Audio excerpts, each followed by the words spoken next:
அஸ்ஸலாமு அலைக்கும் வரஹ்மத்துல்லாஹி வபரகாத்துஹு. அளவற்ற அருளாளனும் நிகரற்ற அன்புடையனுமாகிய அல்லாஹினுடைய சாந்தியும் சமாதானமும் இறுதி தூதர் நபிகள் நாயகம் ஸல்லல்லாஹு அலைஹி வஸல்லம் அவர்கள் மீதும் அவர்களை பின்பற்றி வாழ்ந்து மரணித்த சத்திய சஹாபாக்கள் சஹாபிய பெண்மணிகளின் மீதும் குறிப்பாக இங்கு அமர்ந்து கொண்டிருக்கக்கூடிய நம் அனைவர்கள் மீதும் என்றென்றும் நின்று நிலவட்டுமாக.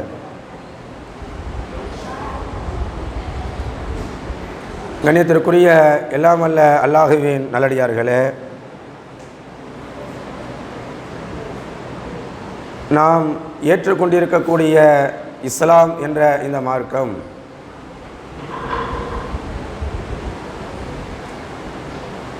உலகத்திலே இருக்கக்கூடிய அனைத்து மதங்களையும் கொள்கை கோட்பாடுகளையும் தாண்டி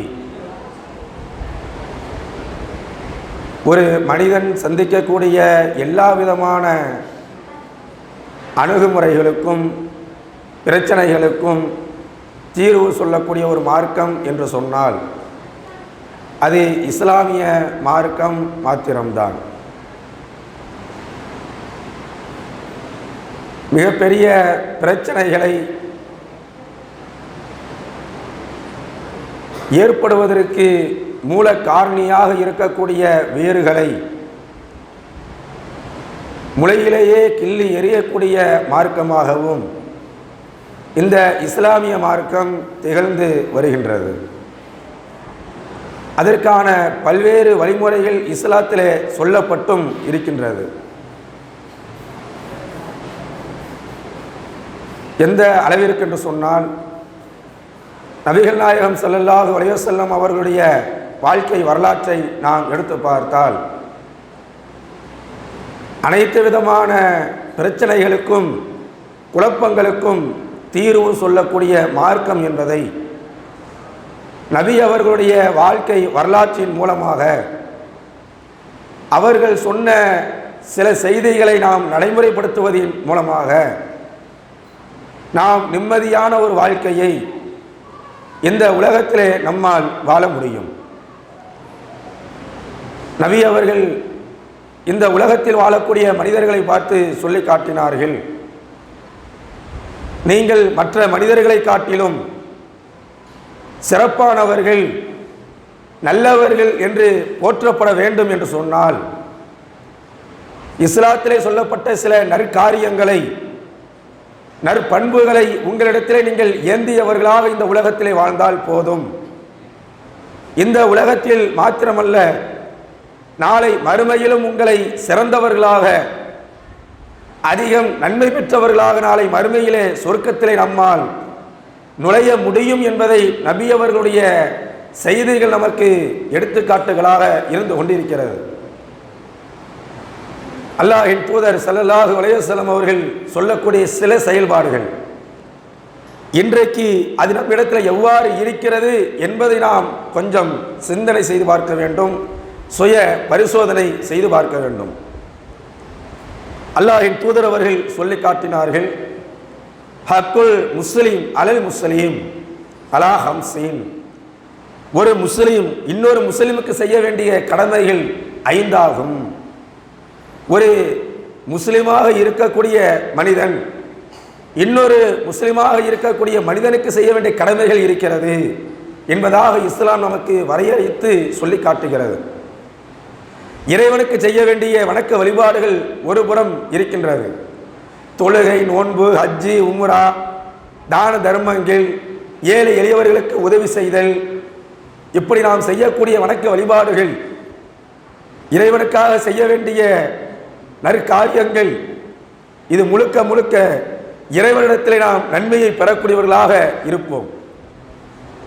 அது இறைவனிடத்திலே நற்கூலியை பெற்றுத்தரக்கூடியதாக இருக்கிறது என்பதை நாம் விளங்கி வைத்திருக்கின்றோம். அதே நேரத்தில் ஒரு முஸ்லிம் இன்னொரு முஸ்லிம்களிடத்தில் செய்ய வேண்டிய கடைபிடிக்க வேண்டிய ஒழுங்குமுறைகள் இருக்கிறது. அதன் மூலமாகவும் நாம் சொர்க்கத்தை அடைய முடியும் என்று இஸ்லாம் நமக்கு சொல்லி காட்டுகிறது. எப்படி நாம் இறைவனுக்கு செய்ய வேண்டிய வணக்க வழிபாடுகளின் மூலமாக நாம் சொர்க்கத்திலே நுழைய முடியுமோ, அதே நேரத்தில் இறைவனுக்கு செய்ய வேண்டிய வணக்க வழிபாடுகளில் நாம் குறைவு வைத்தால், அதில் நாம் கவனம் செலுத்தாமல் இருந்தால் நாம் நரகத்தை பெற்று விடுவோமோ, அதே போன்றுதான் ஒரு முஸ்லிம் இன்னொரு முஸ்லிமுக்கு செய்ய வேண்டிய கடமைகளை அழகுற நிறைவேற்றினால், கடைபிடித்தால் நாம் நாளை மறுமையில் சொர்க்கத்தில் நுழைவோம். அதே நேரத்தில் ஒரு முஸ்லிமிடத்தில் பேண வேண்டிய, மற்றவர்களிடத்தில் பேண வேண்டிய ஒழுங்குமுறைகளை, அதனுடைய கடமைகளை நாம் நிறைவேற்றவில்லை என்றால் அது கூட நம்மை நாளை மறுமையிலே நரகத்திலே கொண்டு சேர்க்கும் என்பதை அடிப்படையாக நாம் புரிந்து கொள்ள வேண்டும்.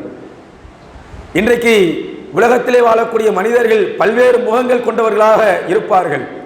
ஆனால் இஸ்லாம் சொல்லி காட்டுகிறது, இஸ்லாம் சொன்ன அடிப்படையில் உங்களுடைய முகத்தை நீங்கள் அமைத்துக் கொண்டால், உங்களுடைய வாழ்வு முறைகளை நீங்கள் அமைத்துக் கொண்டால் நாளை மறுமையில் நீங்கள் வெற்றியாளர்களாக எழுப்பப்படுவீர்கள் என்பதைத்தான் இஸ்லாம் நமக்கு பல்வேறு இடங்களிலே சொல்லி காட்டுகிறது.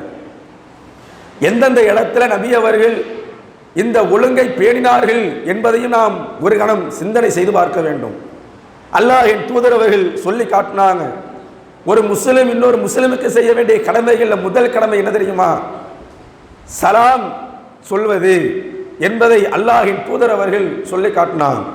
ரத்து சலாம், சலாத்திற்கு பதில் இருப்பது, சலாத்தை அழகிய முறையிலே நீங்கள் பரிமாறிக்கொள்வது ஒரு முஸ்லிம் இன்னொரு முஸ்லிமுக்கு செய்ய வேண்டிய கடமைகளில் முதற் கடமையாக இருக்கிறது என்று அல்லாஹ்வின் தூதர் அவர்கள் சொல்லி காட்டினார். இரண்டாவதாக சொல்லி காட்டினார்கள், வையாயத்துல் மரீலி, நோயாளியை நலம் விசாரிப்பது. ஒருவர் நோய்வாய்ப்பட்டு இருக்கக்கூடிய நேரத்தில் உங்களுக்கு செய்தி கிடைக்கின்ற அந்த நேரத்தில் அவர்களுடைய நோயை நலம் விசாரிப்பது, அவரை சந்தித்து ஆறுதலான வார்த்தைகள் கூறுவது உங்களுக்கு ஒரு முஸ்லிம் இன்னொரு முஸ்லிமுக்கு செய்ய வேண்டிய கடமைகளில் ஒன்றாக இருக்கிறது என்று அல்லாஹ்வின் தூதர் அவர்கள் சொல்லி காட்டினார். மூன்றாவதாக சொல்லி காட்டினார்கள், வத்திபாவுல் ஜனாயிசி, ஜனாசாவை பின்தொடர்வது. ஒரு முஸ்லிம் மறந்து விட்டார்கள் என்று சொன்னால், மறைந்து விட்டார்கள் என்று சொன்னால் அவர்களை சந்திப்பது, அவருடைய ஜனாசாவை பின்தொடர்வது ஒரு முஸ்லிம் இன்னொரு முஸ்லிமுக்கு செய்ய வேண்டிய கடமைகளில் ஒன்று. வைஜாபத்து தாவத்தி, உங்களுக்கு விருந்தளிப்பு கொடுத்தால், விருந்துக்கு அழைத்தால், மார்க்கத்திற்கு உட்பட்ட அந்த விருந்து நபி அவர்கள் காட்டிய அடிப்படையில் இருந்தால் அந்த விருந்தை நீங்கள் ஏற்றுக்கொள்வது ஒரு முஸ்லிம் இன்னொரு முஸ்லிமுக்கு செய்ய வேண்டிய கடமைகளில் ஒன்று என்று அல்லாஹ்வின் தூதர் அவர்கள் சொல்லி காட்டிவிட்டு அடுத்ததாக சொல்லி காட்டினார்கள், தஸ்மியத்துல் ஆத்திசி, ஒருவர் தும்மி அல்ஹம்துலில்லாஹ் என்று சொன்னால் அவருக்கு நீங்கள் பதில் சொல்வதை ஒரு முஸ்லிம் இன்னொரு முஸ்லிமுக்கு செய்ய வேண்டிய கடமை என்று சொல்லி அல்லாஹ்வின் தூதர் அவர்கள் சொல்லி காட்டினாங்க. இந்த ஐந்தும் ஒரு முஸ்லிம் இன்னொரு முஸ்லிமுக்கு செய்ய வேண்டிய கடமைகளில் நபி அவர்கள் சொல்லி காட்டினார். எப்படி நாம் இறைவன் நமக்கு கடமையாக்கிய வணக்க வழிபாடுகளில் அழகிய முறையில் நாம் அதை நடைமுறைப்படுத்தினால், அந்த வணக்க வழிபாடுகளை நாம் செய்தால் அது நம்மை சொர்க்கத்திலே கொண்டு சேர்க்குமோ, அதனுடைய வரிசையில் இந்த ஐந்தையும் நாம் பேணினோம் என்று சொன்னால், நடைமுறைப்படுத்தினோம் என்று சொன்னால் அது நம்மை நாளை மறுமையில் சொர்க்கத்திற்குரியதாக இருக்கும். நோயாளி நலம் விசாரிப்பது நாம் அறிந்து வைத்திருக்கிறோம். ஒரு மனிதர் நோய்வாய்ப்பட்டிருக்கிறார், நமக்கு தகவல் தெரிகிறது, அவரை சந்திக்கின்றோம், ஆறுதலான வார்த்தைகளை சொல்கின்றோம். நபி அவர்கள் சொல்லி காட்டினாங்க, ஒருவர் நோய்வாய்ப்பட்டு இருக்கிறார், அவரை நீங்கள் சந்திக்க செல்லுங்கள், அப்படி சந்தித்து விட்டு அவரிடத்தில் ஆறுதலான வார்த்தைகளை சொல்லுங்கள். லா பக்ஷ தகூருன் இன்சா அல்லாஹ், கவலைப்படாதீங்க, அல்லாஹ் இந்த நோயிலிருந்து உங்களை காப்பாற்றுவான், விடுவிப்பான், போக்குவான், கவலைப்படாதீங்க, அல்லாஹ் இருக்கிறான் என்று இப்படி ஆறுதலான வார்த்தைகளை சொல்லிவிட்டு வருவது அவருக்கு ஆறுதலாக இருக்கும், உங்களுக்கு நன்மையாக இருக்கும். எந்த அளவுக்கு நன்மை? அல்லாஹ்வின் தூதர் அவர்கள் சொல்லி காட்டினாங்க, ஒருவர் நோய்வாய்ப்பட்டு இருக்கிறார், கஷ்டத்தில் இருக்கிறார், அவரை நீங்கள் சந்திக்க செல்கிறீர்கள், திரும்பி வரும் வரை நீங்கள் சொர்க்கத்துடைய கனியை பறித்து கொண்டிருக்கிறீர்கள் என்று நபி அவர்கள் சொல்லி காட்டினார். சாதாரண விஷயம் கிடையாது. ஒருவர் நோய்வாய்ப்பட்டிருக்கும் பொழுது அது இந்த தகவல் நமக்கு தெரியும் பொழுது அதை அழகிய முறையில் சந்தித்து நாம் விசாரிக்கின்ற அந்த செயல் என்பது நமக்கு சொர்க்கத்தை பெற்றுத்தரக்கூடியதாக இருக்கிறது. அவனுக்கு உடம்பு முடிஞ்சு நல்லா இருக்கிறான், நல்லா இல்லை, எனக்கு என்ன என்று நாம் இருந்து விடக்கூடாது. நமக்கு தகவல் கிடைத்தது என்று சொன்னால் நாம் அவர்களை நலம் விசாரிப்பது ஒரு கடமை, ஒரு முஸ்லிம் இன்னொரு முஸ்லிமுக்கு செய்ய வேண்டிய கடமையாக இருக்கிறது. அதன் மூலமாக நாம் சொர்க்கத்துடைய கனியை எந்த அளவுக்கு நபி அவர்கள் சொல்லி காட்டினாங்க. நீங்கள் அவர் நோய்வாய்ப்பட்டிருக்கிறார், நீங்கள் அவருடைய வீட்டுக்கு போகிறீங்க, நோய் நலம் விசாரிக்கிறீங்க, அப்படி விசாரித்து கொண்டு விட்டு வீடு திரும்ப உங்களுடைய வீடு வறுமறை நீங்கள் சொர்க்கத்துடைய கனியை பறித்து கொண்டிருப்பதற்கு சமம் என்று நபி அவர்கள் சொன்னார்கள் என்று சொன்னால் கொஞ்சம் யோசித்து பாருங்க. சொர்க்கத்திற்கு போய்விட்டோம், அங்கே கனிகளை பறித்து சாப்பிட்டு கொண்டிருக்கிறோம். அந்த அளவிற்கு மகத்துவமான ஒரு நன்மையான காரியமாக ஒரு நோயாளியை நலம் விசாரிப்பது இருக்கிறது என்று அல்லாஹ்வின் தூதர் அவர்கள் சொல்லி காட்டினார். இதில் கூட நம்ம பாரபட்சம் காட்டக்கூடியவர்களாக இருக்கிறோம். நல்லா பழகக்கூடிய நேரத்தில் நோயை நலம் விசாரிப்பது, நல்ல முறையில் அவரிடத்தில் பழகுவது நம்மிடத்தில் இருக்கும். ஒரு சண்டை சச்சரவு என்று சொன்னால் அவர் நோய்வாய்ப்பட்டிருக்கிறார், மிகுந்த சிரமத்தில் இருக்கிறார், மரணத்துடைய தருவாயில் இருக்கிறார், நான் அவனை போய் பார்க்கணும், எனக்கு அவனுக்கு சண்டை ஆச்சு, மனஸ்தாபம் ஏற்பட்டிருக்குது, அந்த குடும்பத்துக்கு எனக்கு ஆகாது, நான் போய் சந்திக்கணும் என்று இருக்கக்கூடியவர்கள் இன்றைக்கு ஏராளம். மவுத்திற்கு பிறகு போவார்கள். அதே நேரத்தில் உடல்நிலை சரியில்லாமல் இருக்கக்கூடிய நேரத்தில் சந்திப்பதற்கு பின்வாங்கி இருப்பார்கள். மவுத்தாயிட்டாரா, என்னதான் இருந்தாலும் மவுத்தாயிட்டாருங்க, இனிமே போய் பார்க்க முடியாம இருக்க முடியாதுல என்று சொல்லக்கூடியவர்கள். ஒரு கணம் நாம் யோசித்து பார்க்க வேண்டும். அவர் நோயாளியாக இருக்கக்கூடிய நேரத்தில், துன்பத்தில் இருக்கக்கூடிய நேரத்தில் நீ சந்தித்தால் அது உனக்கு நன்மையை பெற்றுத்தரும் என்பதை நாம் முதலில் விளங்கிக் கொள்ள வேண்டும். அந்த நன்மையான காரியங்களை ஒரு முஸ்லிம் இன்னொரு முஸ்லிமுக்கு செய்ய வேண்டிய இந்த செயலை நம்முடைய வாழ்க்கையிலே நாம் அமல்படுத்தக்கூடியவர்களாக இருக்க வேண்டும்.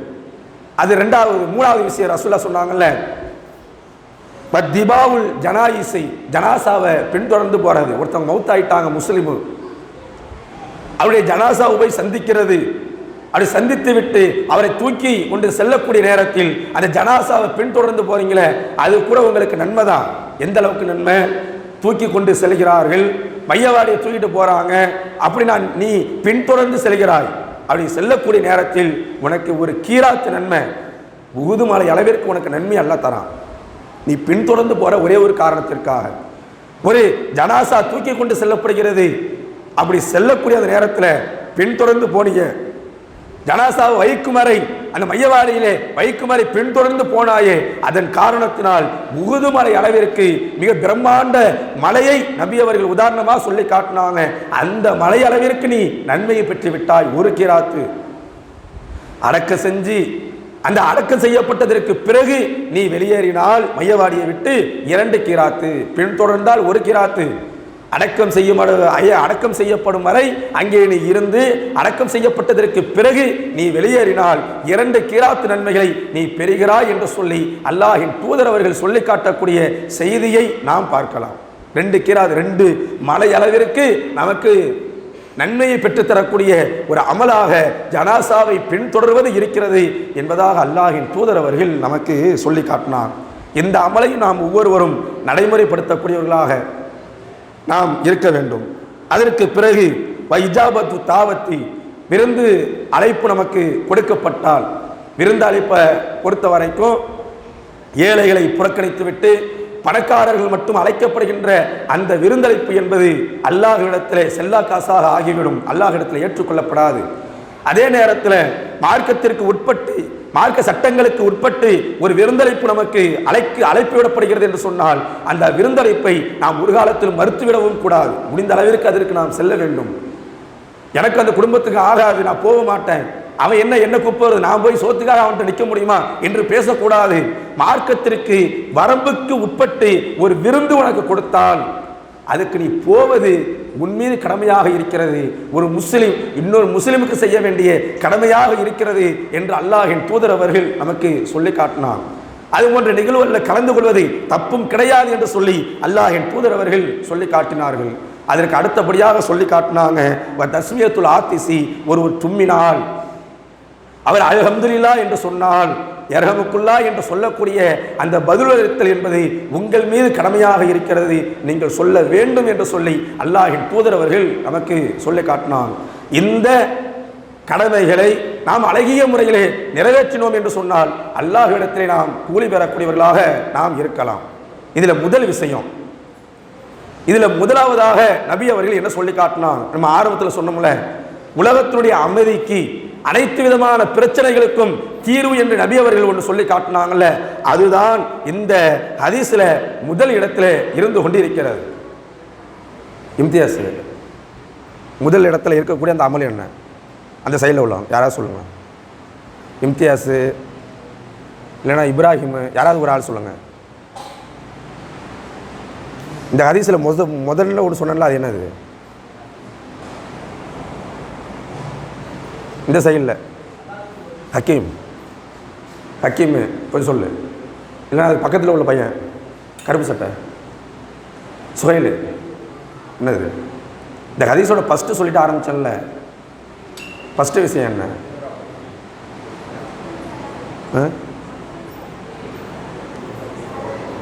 சரி, சலாத்தை பரப்புவது. சலாத்தை பரப்புவது தான் இந்த உலகத்தினுடைய அமைதிக்கு மிகப்பெரிய ஒரு காரணியாக இருக்குது. ஏன்னா அவங்கள கேட்டதற்கான காரணம் வந்து செல்லு பார்த்துக்கிட்டு இருந்ததுனால நம்ம கேட்டோம். கொஞ்சம் கவனிங்க, உங்களுக்காக தான் நம்ம பேசுகிறோம். அதனால் கொஞ்சம் கவனிச்சிங்கன்னா அது உங்களுக்கு தான் நன்மை. அதை அமல்படுத்தணும்னு சொன்னால் உங்களுக்கு கூலி கிடைக்கும் எல்லா இடத்துல. அதனால தான் நம்ம கேட்குறோம். அதனால தான் இங்கே பேசுகிறது கூட 1 மணி நேரம் பயான் நிகழ்ச்சி ஏற்பாடு செஞ்சுருக்கிறாங்கன்னு சொன்னால் நம்மளுடைய அமல்களை நம்ம சீர்படுத்திக்கலாம், வேறு ஒன்றும் எந்த ஒரு நோக்கமும் கிடையாது. இதில் முதல் விஷயமே சலாத்திற்கு பதில் சொல்லுது, சலாத்தை பரப்புவது. ரசூல் அங்கே என்ன சொல்லி காட்டினாங்க? நீங்கள் சலாத்தை பரப்புங்க, உலகத்தினுடைய அமைதிக்கு உகந்ததாக சலாத்தை பரப்புவதுதான் இருக்கிறது என்று அல்லாஹ்வின் தூதர் அவர்கள் சொல்லி காட்டினாங்க. எந்த அளவிற்கு அது மகத்துவமாக இருக்கிறது. இன்றைக்கு உலகத்தில் ஏற்படக்கூடிய ஒவ்வொரு மனிதனுக்கும் மத்தியில் ஏற்படக்கூடிய சண்டை சச்சரவுகளுக்கு, மனஸ்தாபங்களுக்கு, குடும்ப பிரிவுக்கு எல்லாத்துக்குமே காரணம் என்ன தெரியுமா? இந்த சலாத்தை நாம் அழகிய முறையில் பயன்படுத்தாததான் காரணம். அதை எப்படி பயன்படுத்த வேண்டுமோ அந்த அடிப்படையில் அந்த சலாத்தை நாம் பயன்படுத்தலை. அதன் காரணத்தினால் குடும்பத்திலும் சண்டை சச்சரவுகள் வருகிறது, சமுதாயத்திலும் சண்டை சச்சரவுகள் வருகிறது. நம்முடைய நட்பு வட்டாரமாக இருந்தாலும் சரி, எல்லா இடங்களிலும் சண்டை சச்சரவுகள், மனஸ்தாபங்கள் ஏற்படுகிறது என்று சொன்னால் அடிப்படை சலாத்தை நாம் அழகிய முறையில் பயன்படுத்தல, அதனுடைய அர்த்தத்தை, அதனுடைய நன்மையை நாம் புரிந்து கொள்ளாத காரணத்தினால் இன்றைக்கு அதை நாம் நடைமுறைப்படுத்தாதவர்களாக இன்றைக்கு நாம் இருந்து கொண்டிருக்கிறோம். சலாம் கூட இன்றைக்கு நம்மிடத்தில் எப்படி பயன்படுத்தப்படுகிறது தெரியுமா? நல்லா பேசிக்கிட்டு இருப்போம், நல்ல நட்பு வட்டாரம் இருக்கும், நல்ல நேசம் இருக்கும், நல்ல சந்திப்புகள் இருக்கும், நம்மிடத்தில் சலாம் சர்வ சாதாரணமாக பரிமாறப்படும். ஒரு சண்டை சச்சரவு, ஒரு மனஸ்தாபம், மார்க்கத்துடைய சட்டம் சலாம் சொல்லுங்கள் என்று சொல்லப்பட்டிருக்கிறது. ஒரு முஸ்லீமை பார்க்கக்கூடிய நேரத்தில் சலாம் சொல்லி நீங்க சந்திங்க என்று சொல்லப்பட்டிருக்கிறது. நபி அவர்கள் சொல்லி காட்டினாங்க. ஒரு எதிர்புறத்தில் சின்னவன் வரா, பெரியவர் வரார், மாற்று கருத்து அல்ல. என்னோட வயசுல சின்ன பையன்தான், என்னோட வயசுல பெரியவர் தான். இந்த இடத்துல நம்ம என்ன பார்க்கணும்? யாரா இருந்தாலும் சரி, முதலில் சிரித்த முகத்தோடு நீ அவரை சந்திக்கக்கூடிய நேரத்தில் சலாம் சொல்லி, இது கூட தர்மம் என்று நபி அவர்கள் நமக்கு சொல்லி காட்டினாங்க. 2 பேர் சந்திக்கிறோம், அவர் சின்னவரோ பெரியவரோ, அப்படி பார்க்கக்கூடிய நேரத்தில் சிரித்த முகத்தோடு, நபி அவர்கள் அதைத்தான் சொல்லி காட்டினாங்க. சலாம் சொல்றது கூட நீ வேண்டா வெறுப்போட, கடுமையான முகத்தோற்றத்தோட நீ சலாம் சொல்லாத, சிரித்த முகத்தோடு அவரிடத்தில் நீ சலாம் சொல்லி பழகினால் இதுதான் நீ தர்மம். நீ ஒரு நாள் முழுக்க வேலைக்கு போயிட்டு காசு சம்பாதிச்சு அதன் மூலமா தான தர்மம் செய்யறீங்க, அதுக்கு சமம் நீ ஒரு சலாத்தை சிரித்த முகத்தோடு சொல்வது. அழகிய முறையில் சந்திக்கக்கூடிய நேரத்தில், எதிர்புறத்தில் சந்திக்கக்கூடிய நேரத்தில் நீ சலாம் சொல்லி சிரிக்கிறீங்க, இது கூட தர்மம் தான். அல்லாஹ்விடத்தில் மிகப்பெரிய நட்பை, ஒரு இணக்கத்தை ஏற்படுத்தும் என்பதை நாம் முதலில் விளங்கிக் கொள்ள வேண்டும். இதை கூட இன்றைக்கு நம்ம எப்படி பயன்படுத்துகிறோம்? வேறு வேறு காரணங்களுக்கு இன்றைக்கு பயன்படுத்தக்கூடியவர்களாக இருக்கிறோம். சண்டை சச்சரவுகள் என்று சொன்னால், மனஸ்தாபம் என்று சொன்னால் சலாம் பரப்புவது என்பது நம்மிடத்திலே கேலி கூத்தாக இன்றைக்கு இருந்து கொண்டிருக்கிறது. முகத்தை திருப்பிக் கொள்கிறோம். அவன் எதிர்புறத்தில் வரான், சண்டைக்காரன் வரான், இவனுக்கு நான் சலாம் சொல்றதா என்பதை போன்று முகத்தை திருப்பிக் கொண்டு செல்கிறோமே, இது யாருடைய சட்டத்தை மீறுகிறோம்? நபி அவர்கள் சொல்லி காட்டினாங்கல்ல, ஒரு முஸ்லிம் இன்னொரு முஸ்லிமுக்கு செய்ய வேண்டிய கடமை சலாம் சொல்வது. அவன் சண்டை போடுறான், சண்டை போல சலாம் சொல்றதுனால அவனுக்கு என்ன வந்துட போகுது? சலாம் சொல்றதுனால உனக்கு எவ்வளவு பெரிய நன்மை கிடைக்குது என்பதை நீ விளங்கினாயா என்று சொல்லக்கூடிய அளவிற்கு நபி அவர்கள் சலாத்தை பரப்புமாறு முதலில் நமக்கு கடமையாக்கினார்கள். அல்லாஹ்வின் தூதருடைய வாழ்க்கை வரலாறு என்ன தெரியுமா? ஒரு ஆன்மீக தலைவர், ஆட்சி தலைவர், 2 தலைமைப்படங்களுக்கு சொந்தக்காரர், ஒரு நாட்டினுடைய ஜனாதிபதி ஒரு ரோட்ல வராருன்னு சொன்ன இன்றைக்கு ஒரு எம்எல்ஏ பதவி, எம்பி பதவியில் இருக்கக்கூடியவர்கள், ஊரினுடைய கவுன்சிலர்களாக அல்லது ஊராட்சி மன்ற தலைவர்களாக இருக்கக்கூடியவர்கள், அப்படி அவர்கள் நடந்து வந்தாலும் கூட நம்ம என்ன பேசுவோம்? அவரை மிகப்பெரிய அளவிற்கு மதிக்கக்கூடியவர்களாக இன்றைக்கு இருந்து கொண்டிருக்கிறோம். அவருக்கு ஒரு மதிப்பு இருக்கும், அவருக்கு ஒரு பேர் இருக்கும். நம்முடைய ஊரினுடைய தலைவர் வராரு, எம்எல்ஏ வராரு, எம்பி வராரு என்று சொல்லி மிகப்பெரிய அளவிற்கு அவருக்கு மரியாதை கொடுக்கக்கூடியவர்களாக இன்றைக்கு சமூகம் இருந்து கொண்டிருக்கிறது. ஆனால் நபி அவர்கள் வருகிறார்கள் என்று சொன்னால் மிகப்பெரிய அன்பு. இன்றைக்கு அவர் தலைவராக இருப்பார், தலைவர் இல்லாமல் இருப்பார், தலைவராக இருந்தால் ஒரு மதிப்பு, தலைவராக இல்லை என்று சொன்னால் வேறு மதிப்பு இன்றைக்கு சமூகத்தில் கொடுக்கப்படும். ஆனால் நபிகள் அவர்கள் யார்? ஆன்மீக தலைவர் மாத்திரமா? ஆட்சி தலைவராக பாத்திரம் இருந்தார்களா? 2 தலைமைப்பிடங்களுக்கு சொந்தக்காரர்களாக இருந்தார்கள். அதை தாண்டி ஒட்டுமொத்த மனிதனுடைய உள்ளத்திலும் நேசமிக்கவர்களாக இருந்தார்கள். நபி அவர்களுடைய வாழ்க்கை வரலாறு என்று சொல்லப்பட்டால் நபி அவர்களை நேசித்தவர்கள் ஏராளம், உயிருக்கு மேலாக நேசித்தார்கள். அந்த நபி அவர்கள் ரோட்டிலே நடந்து வருவார்கள். ஒரு ஆன்மீக தலைவர், ஆட்சி தலைவர். இன்றைக்கு ஊரினுடைய ஒரு தலைவர் வந்தா நம்ம முந்தி கொண்டு சலாம் சொல்லுவோம். அந்த பழக்கம் நம்மள்கிட்ட இருக்குது. ஒரு சிறந்தவர் வராரு, மக்களிடத்தில் போற்றப்பட்டவர் வருகிறார் என்று சொன்னால் நம்முடைய பழக்கம் எப்படி மாறுது?